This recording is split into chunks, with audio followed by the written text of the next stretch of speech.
अस्सलाम वालेकुम। Doctor Danish real focus के साथ हाजिर है। नाज़रीन, सूरत हाल रोज़ बरोज़ मज़ीद वाज़ेह होती जा रही है। आपको अंदाज़ा हो रहा होगा कि इस वक्त हुकूमती बेंच, जैसे मैंने कहा कि बहुत अहम ज़राए, हुकूमती ज़राए जो एजेंसी के ज़राए हैं, उनके ज़रिए हुकूमत को ये बता दिया गया है कि आपके पास 140 से कुछ 1-2 अरकान ज़्यादा हैं, आप अदम एतमाद को फेस करेंगे तो पूरी तरह नाकाम होंगे। और इत्तेहादियों की जाने की खबर भी पहुंचा दी गई है। अब यहाँ पे एक बहुत ही इम्पॉर्टेंट मैटर ये है कि जब से इमरान ख़ान को ये पता चला है कि इत्तेहादी यानी उनकी जो अक्सरियत है वो अक़लियत में बदल चुकी है, चुनांचे आप ये भी देख रहे होंगे, जैसे मैंने कहा काबीना में भी अदम एतमाद हो गया, वज़रा गायब हो गए हैं। अब तो ऐसी सूरत हाल में इमरान ख़ान साहब अदम एतमाद को फ़ेस करने को तैयार नहीं हैं। ये मैं आपको क्लियर कट कह रहा हूँ, वो अदम एतमाद फ़ेस नहीं करना चाहते, इसीलिए वो उसको लिंगर ऑन कर रहे हैं। हालांकि आइनी और क़ानूनी तरीक़ेकार ये है कि जी जो रिक्वेजिशन दी गई है अदम एतमाद की, वो जब असम्बली में आ गई, स्पीकर को दे दी गई, तो उसके बाद 14 दिन के जो है वो आपने अंदर आपने असम्बली का इजलास बुलाना है। जब 14 दिन के अंदर इजलास आप बुलाएंगे तो उसके 3 से 7 दिन के अंदर जो है वोटिंग आप करा लीजिए। लेकिन यहाँ पर ये भाग रहे हैं, 28 से भी आगे जाने की कोशिश कर रहे हैं, जबकि 21 तारीख जो है वो आपके 14 दिन होते हैं, और 14 दिन के बाद 7 दिन जो हैं, जो आखिरी तारीख़ है कानून और आइन के मुताबिक, वो 27 तारीख यानी 28 तारीख है।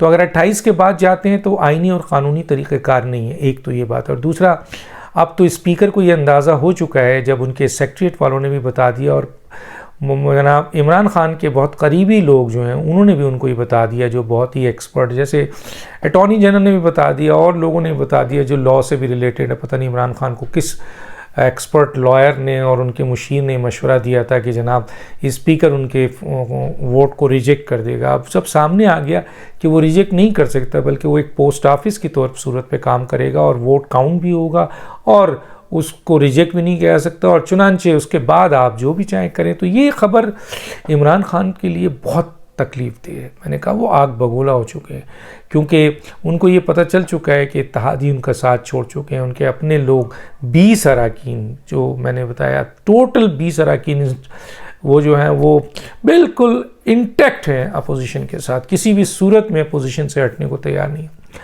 तो इमरान ख़ान का खेल ख़त्म है। इमरान ख़ान को जब एक बहुत अहम तरीन हुकूमती एजेंसीज़ ने बता दिया कि आपका केस अदम एतमाद में पैक हो चुका है, और ये जो तरीक़ेकार इमरान ख़ान सोच रहे थे कि मैं इसके ऊपर काम करूंगा और स्पीकर से रिजेक्ट कराऊँ, वो भी एक्सपोज हो गया, वो भी पता चल चुका है, और स्पीकर को ये बावर भी करा दिया गया, और हमने भी बावर कराया कि अगर आइन से मुनहरिफ हुए तो आप बागी कहलाएंगे, गद्दार कहलाएंगे, और आपके ऊपर आर्टिकल 6 लगेगा और कोई इसको रोक नहीं सकेगा। तो चुनांचे स्पीकर की भी हालत बहुत बुरी है, और उन्होंने तो अब रेंजर्स की सिक्योरिटी ले ली है। भैया रेंजर्स की सिक्योरिटी की ज़रूरत नहीं है। रेंजर्स की सिक्योरिटी होने अगर आपके पास होगी भी, और आप गैर आइनी काम करेंगे, और आप ऐसे हालात ऐसी काम करेंगे जो आइन में नहीं है, गोया आप आइन के तोड़ने के मुर्तकिब होंगे, गद्दारी के मुर्तकिब होंगे, तो फिर यही रेंजर्स आपको पकड़ेगी। तो रेंजर्स रखने का कोई फ़ायदा नहीं है, आप गैर आइनी काम ना करें। इमरान ख़ान अदम एतमाद को फेस करने के लिए तैयार नहीं है, किसी भी सूरत में तैयार नहीं है। अच्छा, जो लोग हैं जो चट्टान की तरह इमरान ख़ान के साथ खड़े हुए हैं, कह भी रहे हैं, कभी धमकी देते हैं, कभी हाथ जोड़ते हैं, कभी रिक्वेस्ट करते हैं, कभी मनाते हैं अपोजिशन को, कभी कहीं ना कहीं, और इमरान ख़ान के सामने भड़कियाँ मारते हैं, वो जो चट्टान है वो रेत की दीवार एक सूरत में आराम से बन जाएंगे कि अगर उनको किसी तरफ से भी कोई आसरा मिल गया तो ये ख़ास तौर पे 2 आदमी जो हैं बहुत ज़्यादा, मैं और लोगों की बात इनके अंदर तो फिर भी चलें, सियासी सूझबूझ या सियासी तौर पर किसी न किसी पार्टी के लोटे रहे हैं, लेकिन और जो मुशीर वशीर है उनका नाम लेना मैं समझता हूँ बेकार है। जो लेते हैं बुलाते हैं, पता नहीं कौन से मीडिया पर्सन है, उनको अंदाज़ा होना चाहिए कि चंद घटिया लोगों को मीडिया में बुलाकर आप रेटिंग तो बढ़ा लेंगे, लेकिन आपकी क्रेडिबिलिटी को नुकसान पहुंचता है। तो मैं तो नाम भी नहीं लेता उन लोगों का। चुनांचे ये लोग जो हैं, जिनमें शेखू भी हैं और फवादू भी हैं, वो चट्टान की तरह इसलिए खड़े हैं कि उनका मुस्तकबिल इमरान खान है और उनका हाल भी इमरान खान है, उनका फ्यूचर भी इमरान खान है, उनकी ज़िंदगी, सांस, ऑक्सीजन सब इमरान खान है। क्यों? क्योंकि अगर उनको कहीं से भी आसरा होता तो अब तक सबसे पहले कश्ती छोड़कर भागने वालों में यही लोग होते, लेकिन इनको कहीं से भी आसरा नहीं है। चुनांचे ये चट्टान की तरह है। और आज PMLN या कोई जमात इनको आसरा दे दे तो ये रेत की दीवार, यानी चट्टान जो रेत की होती है उसकी तरफ बह जाएंगे। ये मैं बार बार आपको कह रहा हूँ। चुनांचे धमकियां भी दे रहे हैं, आज सुना है फिर धमकी दी है उन्होंने। देखिए, इमरजेंसी लगाने की साजिश है मौजूदा हुकूमत की, जो 10 लाख का मजमा कहा था कि जी हम लाएंगे। खैर 10 लाख का मजमा तो ये एड़ी चोटी का जोर लगाते नहीं ला सकते हैं। माजी में जब इनको हुकूमत में आना था और इनको फुल सपोर्ट थी हर किस्म की, उस वक्त ये 1 लाख का मजमा नहीं बना सके थे। तो चुनांचे ये कहना, बार ऐसे लोग वो ला सकते हैं, हुकूमत में पैसा उनके पास है, टैक्स का पैसा है, वज़ीर हैं, ज़राए हैं, MNAs हैं उनके पास भी, और पसंद नीचे लेवल पर मजबूर हो जाते हैं लोग, जैसे जलसों में किया लोगों ने बताया, तो ला सकते हैं। लेकिन कहने का मतलब है कि इसके काउंटर में बहुत बड़ा ऐलान हो गया। आपने देखा मौलाना फजल रहमान ने 23 मार्च का, जो मैं कह रहा था कि वो कर सकते हैं, और उन्होंने कर दिया। 23 मार्च का जो लॉन्ग मार्च है वो उन्होंने ऐलान कर दिया। 23 मार्च का लॉन्ग मार्च चलेगा और वो इस्लामाबाद पहुंचेगा। और मैं आपको पहले भी बता रहा हूँ कि पीपल्स पार्टी का अभी जो लॉन्ग मार्च था वो देख लीजिए, उसके बाद आपके मौलाना फजल रहमान साहब का आज़ादी मार्च था वो देख लीजिए, उसमें नवाज शरीफ शामिल नहीं थे।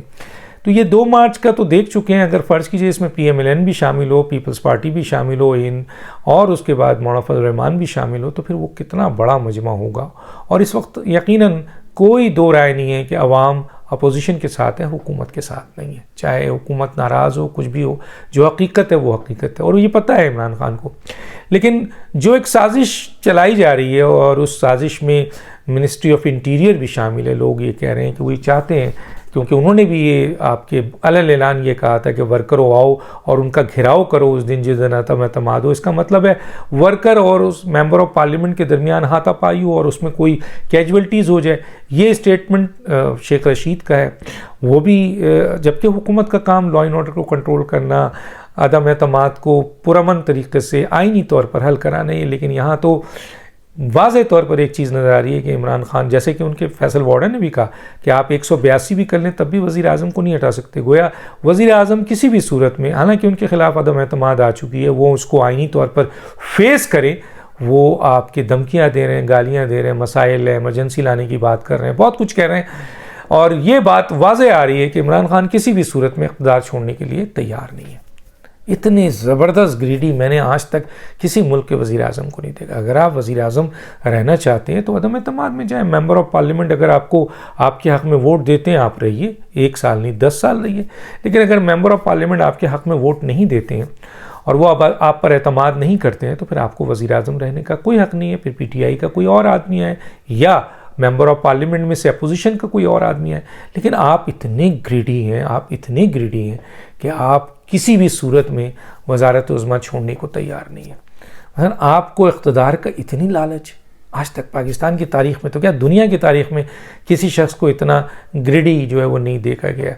अब कहीं से वो लगवा रहे हैं कि जनाब इंडिया चाहता है, तो जनाब बैनुल-अक़वामी ताकतें चाहती है इमरान खान को हटा दो। भाई इमरान को बैनुल-अक़वामी ताकतों का, मैंने कहा ना कि ये सारे आप समेत सब लोग बैनुल-अक़वामी ताकतों के एक इशारे पे होते हैं। अगर सिर्फ ही MQM को ही बैनुल-अक़वामी ताकतें इशारा कर दे तो वो 7 वोट ऐसे लेके भागेगी जैसे कभी दिया ही नहीं था। तो गोया, और फिर भारत के हवाले से कि जी भारत को प्लेट में रख के आपने कश्मीर दे दिया और मोदी के आमद के लिए दुआएं की, तो वो आपसे क्यों नाराज़ है। बहरहाल एक प्रोपेगेंडा है जो आपका सेल चला रहा है और इसको हाइप दे रहा है, लेकिन दुनिया जानती है कि आपको हटाना, ना बैनुल-अक़वामी ताकतों इसमें इन्वॉल्व हैं, ना इस्टेब्लिशमेंट इसमें इन्वॉल्व है। इसमें अगर कोई इन्वॉल्व है, 2 क़ुव्वतें इन्वॉल्व हैं, एक अपोजिशन और दूसरी अवाम। तो गोया ये सूरत इस हाल इस वक्त मुल्क का है। एमरजेंसी की जो साजिश कर रहे हैं इमरान खान और इनके जो वज़रा कर रहे हैं और जिस तरह की बातें कर रहे हैं, यकीनन ये नहीं हो सकेगा। एक तरफ तो ये वाज़ेही हो गई कि जी अपोजिशन बहुत बड़ी तादाद में अपनी ताकत के साथ वहाँ मौजूद होगी और वो ऐसी कोई हरकत नहीं करने देगी। दूसरी तरफ इनके लोग अभी तक क्राइसिस उन्होंने देखा नहीं है। देखिए, पीपल्स पार्टी क्राइसिस देख चुकी है, उनके वर्कर तो जिंदा जले हैं, उनके वर्कर तो फांसी लगी है, उनके वर्कर तो आपके कहना चाहिए कि कोड़े बरसाए गए हैं। तो वो लोग तो बारिश, तपती धूप, तूफान में जो है वो निकलने वाले वर्ग कारकुन हैं। और दूसरी तरफ जेयूआई के कारकुन जो हैं वो भी एक तूफान है, वो भी बहुत मंझे हुए लोग हैं, देखा हुआ है आपने। तीसरा, पीएमएलएन की हालिया जो सियासी इंतकाम हुआ है उसके बाद उनके लोग में अब वो हौसला आ चुका है, वो भी जेल देख चुके हैं। लेकिन इमरान खान साहब आपने जेल नहीं देखा और ना आपके कारकुन ने देखा। और माजी में जब आप 126 दिन का धरना दिया उसमें आपके कारकुन तो गायब हो गए, भाग गए थे। तो कारकुन से आपके, और वो आजकल जो कारकुन आपके मुखलिस और तंजीमी कारकुन हैं वो तो खुद आपको जवाब बना रहे हैं कि आपकी वजह से ये मुल्क के हालात हो गए, तबाह हो गए। तो गोया इमरजेंसी की जो कोशिश आप कर रहे हैं उसमें एक तरफ तो ये खड़े हैं और दूसरी तरफ जो आप चाह रहे हैं कि तीसरी क़ुव्वत आकर टेक ओवर कर ले। तीसरी क़ुव्वत किसी भी सूरत में मुल्क में माशाल्लाह नहीं चाहेगी, इमरजेंसी नहीं चाहेगी। वो चाहेगी कि ये मामलात जो हैं वो खुशनुदी से आइनी तौर पर हल हों और आइनी जंग हो, सियासी जंग हो, जिसमें जो जीतता है जीत जाए। तो ये मैं एक बहुत इंपॉर्टेंट खबर दे रहा हूँ कि जो साजिश आप कर रहे हैं उसके लिए तैयारी ये है कि इस साजिश को नाकाम बनाया जाए। आपकी साजिश को अमल दरामद करने के लिए, पूरा करने के लिए जो है वो ये साजिश नहीं है।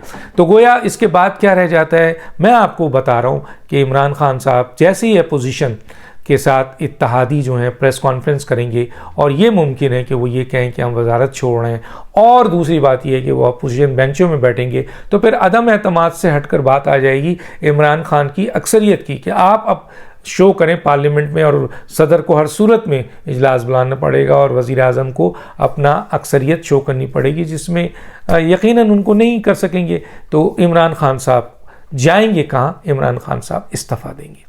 इमरान खान साहब के लिए वाहिद हल ये रह गया है कि वो इस्तीफ़ा देंगे। कोई दो हल था, अदम एतमाद वो फेस करना नहीं चाहते किसी भी सूरत में। आप देख लीजिए किस तरह अदम एतमाद को दूर फेंका जा रहा है, किस तरीके से वो आपके स्पीकर जो है वो इजलास नहीं बुला रहा है, किस तरीके से जो है वो वर्करों को बुलाया जा रहा है और लोगों को बुलाया जा रहा है और जल्द से डी चौक पे। तो इससे साफ तौर पर है वह अदम एतमाद, और निजी गुफ्तगू में उनको कहा भी गया है कि अदम एतमाद आपके लिए जो है वो ज़हर कातिल है, इसलिए कि 140 अरकान आपके साथ खड़े हैं, बल्कि उसमें भी कमी हो जाए। तो चुनांचे इमरान खान साहब अदम एतमाद फेस नहीं करेंगे। एमरजेंसी की कोशिश नाकाम बना दी गई। एक बहुत अहम इत्तला दे रहा हूँ कि नहीं होगी। ये मौलाना फजल रहमान का मार्च और दूसरी तीसरी क़ुव्वत जो है उसने भी ये फैसला किया है कि कोई ऐसा तसादुम नहीं होने दिया जाएगा। तीसरी जो इम्पॉर्टेंट बात है वो ये है कि इमरान खान के लिए बस एक चॉइस है कि वो इस्तीफ़ा दें और इस्तीफ़ा देने के बाद किसी दूसरे को वजारत उज़्मा, चाहे वो पीटीआई का हो या अपोजिशन का हो, उसको आने दिया जाए और फिर एक जनरल इलेक्शन में जाएं और फिर वो आवाम के पास जाएं। अगर उनकी कोई कारकर्दगी है, उन्होंने अच्छा काम किया है, उन्होंने आवाम के लिए बहुत बेहतर किया है, तो दोबारा इलेक्ट होके आ जाएं। देखते हैं क्या होता है। डॉक्टर दानिश को याद दीजिए। अल्लाह हाफ़िज़।